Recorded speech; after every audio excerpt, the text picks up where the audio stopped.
Hello दोस्तों, examination classes में आपका स्वागत है। हाँ दोस्तों, जूनियर असिस्टेंट मेंस में दोस्तों मैं आज ई गवर्नेंस का दोस्तों ऑब्जेक्टिव मतलब कि एमसीक्यू लेके उपस्थित हुआ हूँ। इसके प्रीवियस वीडियो में मैंने दोस्तों पूरा थ्योरेटिकल पार्ट डिस्कस कर दिया था।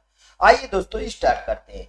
पहला क्वेश्चन है, विच of the following is a type of banking transaction that can be done using AEPS. निम्नलिखित में से कौन सा बैंकिंग लेन देन एईपीएस का उपयोग करके किया जा सकता है। देखिए, यूपी ट्रिपल एससी प्रवर्तक कांस्टेबल में 11/5/2025 को पूछा गया। मतलब लगातार दोस्तों इस सेक्शन से यूपी ट्रिपल एससी क्वेश्चन पूछ रहा है, इसलिए सारे क्वेश्चन इंपॉर्टेंट है जितने क्वेश्चन मैंने लगाया है। तो इसमें देखिए, cash withdrawal, balance inquiry, cash deposit, all of the above. अभी इसका आप आंसर ना लगाइए, मैं पहले यहां लिख देता हूं कि क्या क्या एईपीएस करता है। ये है क्या एईपीएस, ठीक है। इसका सबसे पहले आप फुल फॉर्म जान लीजिए कि एईपीएस होता क्या है। इसका है आधार enable payment system. Aadhaar enabled payment system,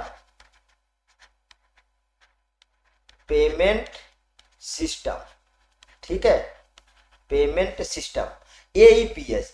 which of the following is a type of banking transaction. अब किस तरीके के ट्रांजेक्शन करता है, अब उसको पहले आप फुल फॉर्म लिख लीजिए। अब देखिए क्या क्या करता है। मतलब नगद जमा करता है, यहां पे एक एक पॉइंट लिखिएगा। नगद जमा करता है ये, ठीक है, कल मैंने इसको डिस्कस किया था। दूसरा लिखिए, नगद निकासी करता है, ठीक। तीसरा पॉइंट आप लिखिए, बैलेंस पूछताछ करता है। बैलेंस पूछताछ करता है, पूछताछ होता है ना, पूछताछ करता है। और मिनी स्टेटमेंट आपको देता है, ठीक है, मिनी स्टेटमेंट आपको देता है। आधार से आधार फंड ट्रांसफर देता है, मतलब आधार टू आधार फंड ट्रांसफर देता है, ठीक है, फंड ट्रांसफर देता है, ठीक, फंड ट्रांसफर देता है। और एक है दोस्तों, इसका ऐप कौन सा है, इसका ऐप है भीम आधार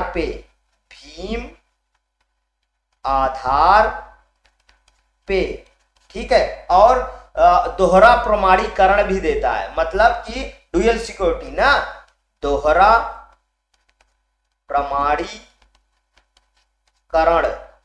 ठीक है। ये देखिए, तो अब इसमें लगा दीजिए। देखिए मैंने क्या लिखा, नगद निकासी बिल्कुल कह रहे, बैलेंस इंक्वायरी बिल्कुल सही, नगद जमा बिल्कुल सही। मतलब इसका कौन सा ऑप्शन सही हुआ, डी ऑप्शन सही हुआ। मतलब पहले आप इस क्वेश्चन के बारे में पूरा जानिए और फिर ऑप्शन लगाइए। इसका थ्योरेटिकल पार्ट आप इसके प्रीवियस वाले में, मतलब 5वां पार्ट है थ्योरेटिकल में, आप प्लेलिस्ट में चले जाइए, अभी तक 7 वीडियो आ चुकी होगी। दूसरा क्वेश्चन है, what service is UPI and advance version of.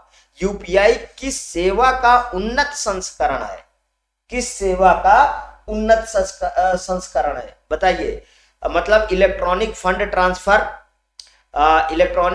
Transfer का है, कि इमीडिएट पेमेंट सर्विस का है, कि डायरेक्ट डेबिट पेमेंट सर्विस का है, कि रियल टाइम ग्रॉस सेटलमेंट का है। तो दोस्तों कौन सा है, बी इसका ऑप्शन सही है, इमीडिएट पेमेंट सर्विस का है, उसको कहते हैं आईएमपीएस। समझ में आया, आईएमपीएस। अब पहले यूपीआई का आप फुल फॉर्म जानिए। यूपीआई का फुल फॉर्म लिखिए, unified payment interface, unified payment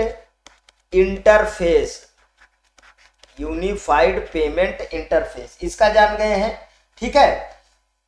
अब एनपीसीआई का फुल फॉर्म लिख लीजिए। एनपीसीआई बहुत पूछा जाता है, एनपीसीआई का फुल फॉर्म लिख लीजिए। अच्छा, वो ये होता क्या है, देखिए, यूपीआई इमीडिएट पेमेंट सर्विस, मतलब कि आईएमपीएस, इसका फुल फॉर्म तो लिखा ही है, इमीडिएट पेमेंट सर्विस। आईएमपीएडी का ही क्या है, एडवांस रूप है।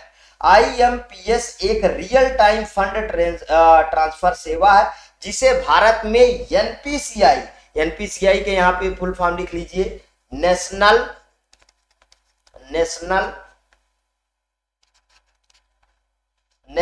Payment corporation of India, national payment होता है, नेशनल पेमेंट कॉर्पोरेशन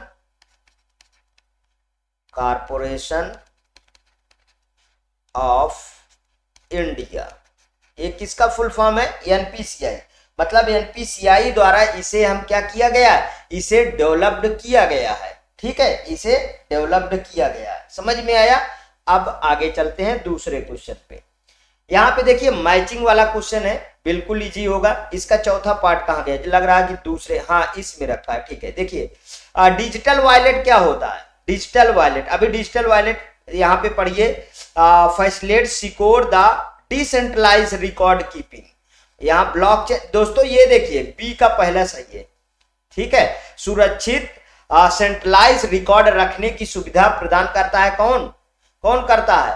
ये करता है ब्लॉकचेन करता है। पेमेंट गेटवे क्या करता है? पेमेंट गेटवे मतलब कि interface of the processing online payment security, automate contract execute when condition are met, शर्तें पूरी होने पर अनुबंध। ये देखिए पेमेंट गेटवे का तीसरा सही है, मतलब interface of the processing online payment security. तो डिजिटल वॉलेट क्या होता है इसको देखिए, डिजिटल वायरलेस मतलब कि फिर ये चौथा डिजिटल वायरलेस का, डिजिटल वॉलेट का तो सही होगा चौथा, ठीक है, डिजिटल वॉलेट का चौथा सही होगा, ठीक है। यहाँ पे देखिए software for the storing digital concurrency and the facilitating transaction, digital मुद्रा भंडारण और लेन देन की सुविधा के लिए सॉफ्टवेयर। मतलब इसका कौन सा सही है? इसका सही है दोस्तों, मैंने कौन सा ऑप्शन इसका सही किया? ए का चौथा ना, ए का चौथा, ठीक है, बी का एक और सी का सीन और डी का फिर स्मार्ट कॉन्ट्रैक्ट में देख लीजिए क्या है, smart contract, automate contract execute when the condition are met, शर्तें पूरी होने पर अनुबंध निष्पादन होने स्वचालित करता है। मतलब ये कौन सा सही हो गया? ये दूसरा, चौथा का दूसरा हो गया, मतलब ये डी का दूसरा हो गया। समझ में आया? तो इस तरीके से आप इसको अच्छी तरीके लगा सकते हैं। यदि आपको दो भी कॉन्सेप्ट याद है ना तो आपका ये क्वेश्चन गलत नहीं होगा। समझ में आया? आगे चलते हैं। यहाँ पे देखिए ये असरसेशन दिया है, मतलब अभिकथन कहते हैं असरसेशन का, ठीक है, और उसका फिर रीजन होगा, मतलब कारण होगा। यहाँ पे देखिए डिजिटल वॉलेट सुरक्षित ऑनलाइन लेन देन सक्षम करते हैं। डिजिटल वॉलेट लेन देनों को सुरक्षित करने के लिए पूरी तरह से एनक्रिप्शन पर निर्भर करते हैं, पूरी तरह से एनक्रिप्शन पर निर्भर करते हैं। तो इसका कौन सा ऑप्शन सही होगा? पहले आप ये चीजें जानिए। देखिए पहला वाला तो डिजिटल वॉलेट सुरक्षित ऑनलाइन लेन देन सक्षम करते हैं, यहाँ पे यही तो लिखा था। देखिए डिजिटल मुद्रा भंडारण लेन देन की सुविधा के लिए सॉफ्टवेयर ना, तो यहाँ पे कुछ मैच किया कि डिजिटल वॉलेट सुरक्षित ऑनलाइन लेन देन सक्षम करते हैं, मतलब ये बिल्कुल सही है, ये वाला सही है। इसका देखिए डिजिटल वॉलेट लेन देन को सुरक्षित करने के लिए पूरी तरह से इंक्रिप्शन पर निर्भर करते हैं। ये दोस्तों ये तो ट्रू हुआ, लेकिन ये तो फॉल्स हो गया ना। तो आगे देखिए अब यहाँ पे कौन सा है अभिकलन, ये गलत है, लेकिन नहीं ये तो है ही नहीं, मैंने ये सही किया। यहाँ पे देखिए बी सही है, लेकिन इसका कारण आर गलत है, ठीक है, इसका कारण आर गलत होगा, ठीक, इसका मतलब बी ऑप्शन करेक्ट है। आगे चलते हैं, नेक्स्ट वाला क्वेश्चन देखते हैं। Which of the following is an example of G2C government to citizen और ई गवर्नेंस सर्विस? निम्नलिखित में से कौन सा G2C सरकार से नागरिक मतलब ई गवर्नेंस सेवा का एक उदाहरण है? बिल्कुल अच्छा क्वेश्चन है। इसमें देखिए government to government communication platform, secure document exchange for government offices, digital payment portals for government employ, online tax filing, none of the above. तो इसका कौन सा ऑप्शन सही है? इसका ऑप्शन सही है दोस्तों D option, online tax filing, online tax, देखिए पहले इसको समझिए, इसका क्यों मैंने डी सही किया है ये समझिए पहले। ये पूछा क्या है, निम्नलिखित में से कौन सा G2C ई गवर्नेंस सेवा का एक उदाहरण है, कल ही डिस्कस किया हूं। देखिए ई गवर्नेंस सेवाएं वे होती हैं जो सरकार नागरिकों को सीधे प्रदान करती है, मतलब कि सरकार नागरिक को सीधे प्रदान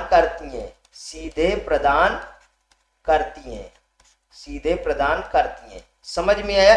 ई होता है government to citizen. Online tax filing इसमें आता है, ऑनलाइन टैक्स फिलिंग, ठीक है, एक G2C सेवा का उदाहरण है क्योंकि यह सरकार द्वारा नागरिकों को दी जाने वाली सुविधा है जिससे वे ऑनलाइन टैक्स ऑनलाइन टैक्स दाखिल कर सकते हैं ना, ठीक है, मतलब डी ऑप्शन बिल्कुल करेक्ट है। बहुत अंदर का क्वेश्चन पूछ रहा है, अच्छे क्वेश्चन पूछ रहा है UPSSC। यहाँ पे देखिए the architecture of the NEGP consist of layers. NEGP का आर्किटेक्चर में परतें शामिल है, 3 परत है, 4 परत है, कि 2 है, कि 5 परत है, बताइए। इसको कल डिस्कस किए थे ना, 3 परत होती है, 3 परत होती है ना इसकी। पहली बात तो NEGP का फुल फॉर्म लिख लीजिए, national e governance plan, national e governance plan, national e governance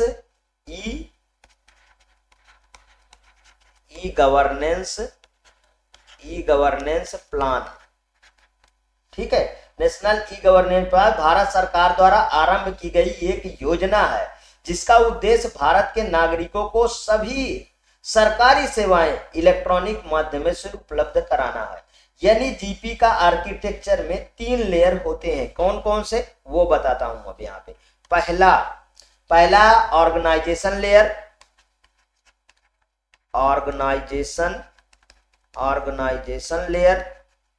ठीक है, ऑर्गेनाइजेशन लेयर।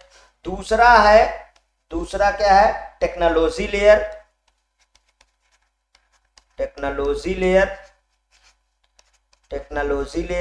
ठीक है। और तीसरा है इसका दोस्तों यूजर लेयर, ठीक है। ये तीनों लेयर आप याद करिएगा। NEGP का full form national e governance plan होता है, वो भी याद रखिएगा। आगे next question, which of the following is N instantaneous payment system that the operates around the clock even on holiday. निम्नलिखित में से कौन सी एक तत्कालिक भुगतान प्रणाली है जो 24वें घंटे यहां तक कि छुट्टियों के दिन भी संचालित होती है? वो IMPS है कि RTGS है कि UPI है कि नेफ्ट है? अच्छा आप बताइए, आप संडे को कौन सा पेमेंट कर लेते हैं? बैंक तो बंद रहता है। यहां से आपको सोचना चाहिए कि हमारे को कौन कौन सा पेमेंट हो जाता है उसको देखिए। पहली बात तो UPI हो जाता है, IMPS भी तो मैंने बताया था, इमीडिएट पेमेंट सिस्टम ना, इसको भी तो मैंने बताया था। मतलब ये दोनों किसका, IMPS और UPI, ये दोनों मतलब आप ही करते हैं, 24 घंटे करते हैं, इसमें कोई दिक्कत नहीं होता। जिसमें ट्रांसफर के लिए बैंक अकाउंट नंबर और IFSC code, bank account number और क्या IFSC कोड, मोबाइल बैंकिंग या नेट बैंकिंग तथा बैंक टू बैंक 24वें घंटे उपलब्ध होता है। समझ में आया? इसको किससे कर पाते हैं? IFSC कोड, मोबाइल बैंकिंग ना, मैं यहाँ पे लिख देता हूँ कुछ चीजें, मोबाइल बैंकिंग, नेट बैंकिंग, ठीक है, नेट बैंकिंग और बैंक टू बैंक। अगर इसमें ऐसे क्वेश्चन पूछ लेता है कि किसके थ्रू कर सकते हैं, तो इसमें दोस्तों ऐसे कर सकते हैं 24/7, ठीक है, छुट्टियों के दिन भी पैसे आप ट्रांसफर करने की इसमें सुविधा है, ठीक। अब आ जाइए यहाँ पे, which interoperability standard is used for the cross border digital payment involving multiple financial institutions, कई वित्तीय संस्थानों से जुड़े सीमा पार डिजिटल भुगतान के लिए किस अंतर संचानीयता मानक का उपयोग किया जाता है? EMV, 3DS, FIDO, U2F की स्विफ्ट, MT की ISO 20022 किन्ना नाम दिए बाब किसका प्रयोग करते हैं? अरे भाई ISO 20022 का प्रयोग करते हैं। वैश्विक वित्तीय की बात कर रहा है ना, वैश्विक वित्तीय संदेह विनिमय मानक, ठीक है, कि जिसका उपयोग सीमा पर डिजिटल का भुगतान कर सकते हैं ना। और जबकि स्विफ्ट है और RTGS, मतलब RTGS हो गया, स्विफ्ट हुआ रियल टाइम ग्रॉस सेटलमेंट, ये दोस्तों क्या है, व्यापक रूप से ही अपनाए जाते हैं। ठीक, समझ में आया? आगे चलते हैं। यहाँ पे देखिए IMPS स्टैंड फॉर एब्लो, इसी को तो अभी हम इसके प्रीवियस में इसका फुल फॉर्म हम दे चुके हैं कि इंटरमीडिएट पेमेंट सर्विस होता है। इसका फुल फॉर्म मैं ऊपर ही लिख देता हूँ, इमीडिएट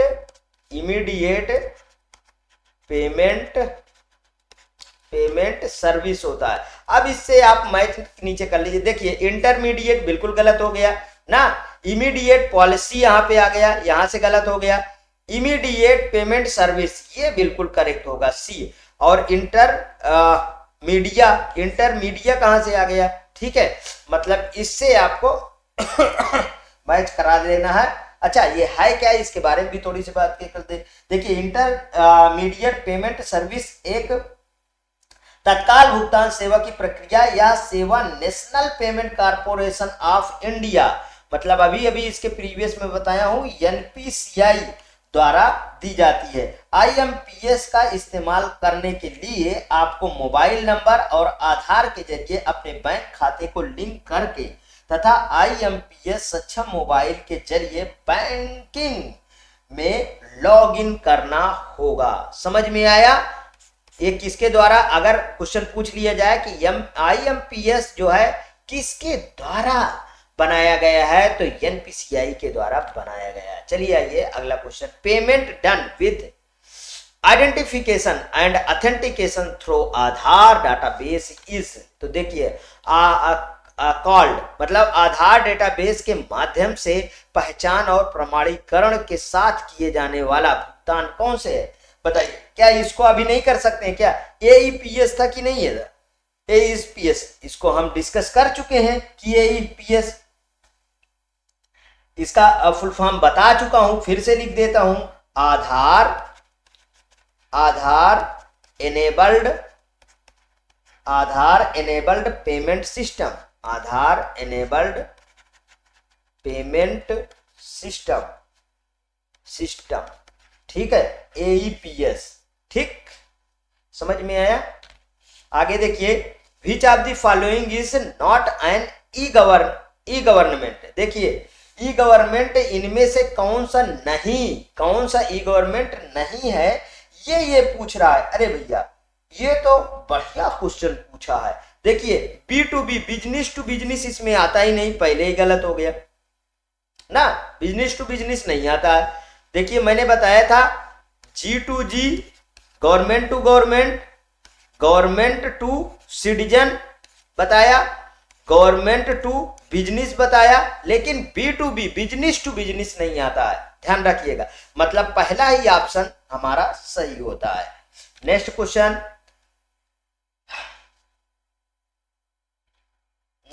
पे आ जाइए। देखिए, dash is an alpha numeric code that the equally identified a bank branch participating in the NEFT system। एक अल्फा न्यूमेरिक कोड है जो नेफ्ट सिस्टम में भाग लेने वाली बैंक शाखा की विशिष्ट पहचान करता है। IFSC, RTGS, SFMS की STP, बताइए ये कौन सा सही हुआ? नेफ्ट से एक अल्फा न्यूमेरिक कोड है जो नेफ्ट सिस्टम में भाग लेने वाली बैंक शाखा को विशिष्ट पहचान करता है। तो IFSC कोड करता है ना। कल 11 अंकों कोड वाले को डिस्कस नहीं कर रहा था ना, वही वाला तो है आईएफएससी कोड। ठीक है, आईएफएससी कोड होगा। आईएफएससी कोड का फुल फॉर्म एक बार जरूर लिख लीजिए। इसका फुल फॉर्म होता है, नीचे लिख दूं, अच्छा ऊपर लिख देता हूं, ऊपर सही दिखता है, Indian financial system code. Indian financial system, Indian financial system code, IFSC code. ठीक है, या एक यूनिक कोड होता है जिसे आरबीआई द्वारा बैंक शाखा को दिया जाता है। आईएफएससी कोड एक अल्फा न्यूमेरिक कोड है जो नेफ्ट, आरटीजीएस और आईएमपीसी जैसे ऑनलाइन फंड ट्रांसफर सिस्टम में भाग लेने वाली बैंक शाखा को विशिष्ट पहचान दिया जाता है। दोस्तों नेक्स्ट क्वेश्चन, ई गवर्नेंस में डिजिटल दस्तावेजों की सुरक्षा और प्रामाणिकता सुनिश्चित करने के लिए प्रायः किस तकनीकी का उपयोग किया जाता है? डिस्ट्रीब्यूटेड लेजर टेक्नोलॉजी का, डिजिटल सिग्नेचर्स का, कि क्लाउड कंप्यूटिंग का, कि वर्चुअल प्राइवेट नेटवर्क का? बहुत अच्छा क्वेश्चन है, डिजिटल सिग्नेचर का। ठीक है, किसका किया जाता है? डिजिटल सिग्नेचर का प्रयोग किया जाता है। देखिए डिजिटल सिग्नेचर है क्या? एक इलेक्ट्रॉनिक प्रक्रिया है, यह एक इलेक्ट्रॉनिक प्रक्रिया है। ठीक है, यह आप प्रोसेस कह दीजिए, इलेक्ट्रॉनिक प्रक्रिया है जिसका उपयोग डिजिटल डॉक्यूमेंट, ईमेल, मैसेज, लेन देन के सत्यापित एवं मान्य करने के लिए किया जाता है। समझ में आया? ये देखिए UP triple SC junior assistant 27/2/2023 को क्वेश्चन पूछा गया। समझ में आया? इस तरीके के दोस्तों आप क्वेश्चन तैयार करिए, इसमें से क्वेश्चन आना मस्ट है। ठीक है, कंप्यूटर वाला सेक्शन बताया था कि पूरा कवर करवाऊंगा और आपको मैं पूरा कवर भी करवाऊंगा।